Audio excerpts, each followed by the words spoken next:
मेवाड़ का कोई भी चुनाव छोटा नहीं होता।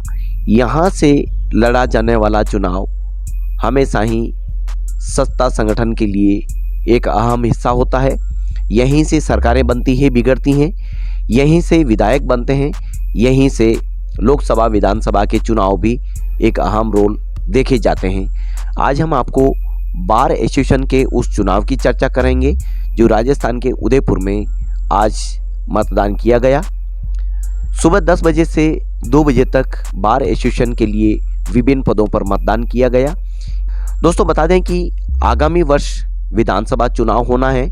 ऐसे में यहाँ इस वर्ष होने जा रहा यह बार एसोसिएशन का चुनाव, यहाँ आज अध्यक्ष पद पर मनीष श्रीमाली, राकेश मोगरा के बीच सीधा मुकाबला है।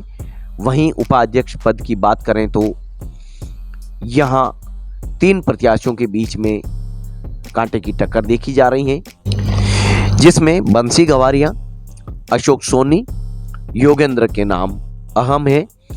वहीं महासचिव पद पर भी विभिन्न प्रत्याशी चुनाव मैदान में हैं। आज देर शाम तक इस चुनाव मतदान के परिणाम भी सामने आ जाएंगे। बार एसोसिएशन के हितों की रक्षा को लेकर इस चुनाव को कराया जाता है। प्रतिवर्ष कार्यकारिणी का गठन होता है। वकीलों के हितों को लेकर इस एसोसिएशन का गठन किया गया। ऐसे में यहाँ प्रतिवर्ष सुखाड़िया विश्वविद्यालय के अलावा अन्य निजी कॉलेज है जिनका सीधा संबंध सुखाड़िया यूनिवर्सिटी से है। इन सभी कॉलेज से लॉ की पढ़ाई के पश्चात स्टूडेंट यहाँ आते हैं और सनद के बाद विधिवत अपने वकालत की प्रक्रिया है, पेशे हैं, उससे जुड़ जाते हैं। ऐसे में बार एसोसिएशन के द्वारा हाई कोर्ट मुद्दे को लेकर भी चर्चा की जाती रही है।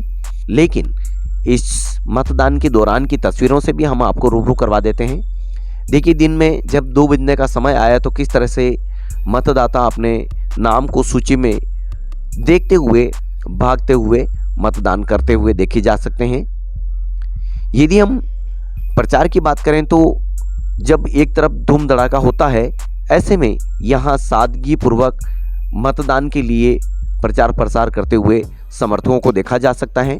वहीं प्रत्याशियों द्वारा नियमों के तहत एक बैनर ही लगाया गया है, वो भी एक विशेष नियम के तहत। ऐसे में बैलेट पेपर का जो डिटेल है उसके ज़रिए प्रचार करते हुए भी यहाँ समर्थकों को देखा जा सकता है। यदि हम इस कोर्ट के गेट के बाहर मुख्य द्वार है उसके बाहर की बात करें तो यहाँ पर भी समर्थकों की भीड़ ज़रूर दिखाई देगी, लेकिन कोई भी हो हल्ला नहीं। दोस्तों, इस चुनाव की एक सबसे खास बात यह भी है कि प्रतिवर्ष चुनाव मतदान के दौरान ही एक भोजन का आयोजन रखा जाता है, जिसे वर्तमान कार्यकारिणी ने निरस्त कर दिया था। वहीं कुछ ऐसे छोटी कोर्ट के वकील हैं जिन्हें भी यहाँ से लिस्ट से शॉर्टकट किया है। ऐसे में यदि हम बात करें तो मोटे तौर पर करीब 2100 से 2200 वोटर्स होते हैं। ऐसे में यहाँ 1620 मतदाताओं द्वारा मतदान किया गया, यानी कि 2100 से 2200 जो मतदाता हैं उसमें से मोटे तौर पर 1620 के पार आंकड़ा रहा है। जो परिणाम आने वाले हैं उनको भी देखने वाली बात होगी। अब हम आपको पूर्व विधानसभा अध्यक्ष और जाने माने वकील शांतिलाल चपलोत से मिलवाते हैं। उदयपुर इस कोर्ट के इस बार एसोसिएशन के जो चुनाव होते हैं उसको किस तरह से देखते हैं, और आज की चुनाव को, बदलते चुनाव को, और इस बार एसोसिएशन के जो चुनाव शुरू हुए हैं उस इतिहास को किस तरह से देखते हैं? सर, चुनाव तो कई हो रहे हैं देश में। मेवाड़ से हर चुनाव से ही मेवाड़ को पहचान मिलती है, यहीं से सत्ता बनती है। विधायक से लेकर के सरकार तक यहाँ से हमेशा चर्चा में देखे जाते हैं। बार एसोसिएशन के चुनाव के बारे में क्या कहते हैं? बार एसोसिएशन का चुनाव हर साल होता है और 1982 से हमने बाकायदा पूरा संविधान बनाया जिसमें हम कई लोग शामिल थे, उसमें से एक पार्ट मैं भी था, और ये तय कर लिया था कि किसी भी हालत में दिसंबर के फर्स्ट वीक में नॉमिनेशन होंगे, सेकंड वीक में उसकी जांच होगी, थर्ड वीक में चुनाव होगा। अभी कुछ छोटे मोटा लिटिगेशन हो गया, इसकी वजह से देरी हो गई और 2 तारीख को फिक्स था पहले, जनवरी को शपथ ग्रहण होगी। मैं स्वयं 1986 में निर्विरोध अध्यक्ष चुना गया था और 2 तारीख को शपथ ली। फिर हम ये इंतजार नहीं करते कि हम इसको बुलावें, मुख्य अतिथि बुलावें, किसी जज को बुलाओ, पर ठीक है, अभी एक परंपरा सी डाल दी है कि भाई किसी बड़े जज को बुलावें जिससे हमारी कुछ सहूलियत मिल सकते। वरना अब के बार जो चुनाव हो वो शांतिपूर्वक हो गया। 2200 मतदाताओं में से करीब 1600 के आसपास की वोटिंग तो अच्छी वोटिंग है, ये अच्छी वोटिंग है, कोई ख़राब वोटिंग नहीं है ये। और किसी कोई कारण रहे होंगे इसलिए नहीं आ पाया, वरना अच्छी वोटिंग हो गई है और शांतिपूर्वक मतदान हो गया। और ये अच्छा हुआ कि ये रोज़ की पार्टियां, रात को पार्टियां, ये सब बंद हो गई। मतलब आपका ये कहना है कि जो नियम अभी बनाए हैं ये अच्छे हैं? नहीं, ठीक है। अब हर जगह में हर समय अलग अलग टाइम पे अलग अलग होता है। कॉन्स्टिट्यूशन बनाया था डॉक्टर भीमराव जी अम्बेडकर ने जी, पर उसमें भी अमेंडमेंट हुए हैं ना जी। तो आज जो कोई चीज़ बनाई यहाँ, कल उसमें अमेंड की जरूरत होगी तो कर लेंगे। अच्छा, ये अभी आचार संहिता थोड़ी देख रहे हैं बदली सी है, थोड़ा जो वोटिंग का है एक तरीका बनाया गया है, जो बैनर पोस्टर लगते थे वो अच्छा हुआ। ये अच्छा हुआ कि नहीं हुआ? ये व्यर्थ का खर्चा है, मार कागज, स्टेशनरी खराब होती है, कागज कितने वृक्ष कटते हैं तब तो जा कागज बनता है, पर्यावरण भी बिगड़ता है उससे। मैं तो उसको बहुत धन्यवाद देता हूँ। इस तरह का चुनाव और बिना खर्चीला चुनाव हो गया आपके बाद। मेरे टाइम भी थे 300 वोटर थे कुल मिला करके 1986 में, तभी कोई मेरे तो निर्विरोध चुना, जो फिर कोई बात खर्चे का सवाल ही कहाँ था। पर पहले भी नहीं होता था, पहले चाहे वाई पी लोग बैठे बैठे गप्पे मार लो बस, ये है। और राजस्थान में उदयपुर की बार एसोसिएशन मानी हुई है, गरिमा है उसकी, और हमेशा मेंटेन है। उसमें बहुत बड़े बड़े दिग्गज एडवोकेट रहे हैं जो राजस्थान में माने हुए थे, इसलिए इसकी गरिमा को कोई ठेस नहीं पहुंचा सकता, पर चलता छोटा मोटा। अच्छा, मेवाड़ के हर चुनाव की चर्चा रहती है, चाहे वो विधानसभा का चुनाव हो, चाहे आपके लोकसभा का चुनाव हो, यहाँ तक कि सरकार की जो मेन सत्ता है वो यहीं से चुनी जाती है। क्या कहते हैं अगर इस तरह के चुनाव का जो दौर आता है उसमें, क्या कहते हैं? मेवाड़ में बिल्कुल सही है आपका फरमाना।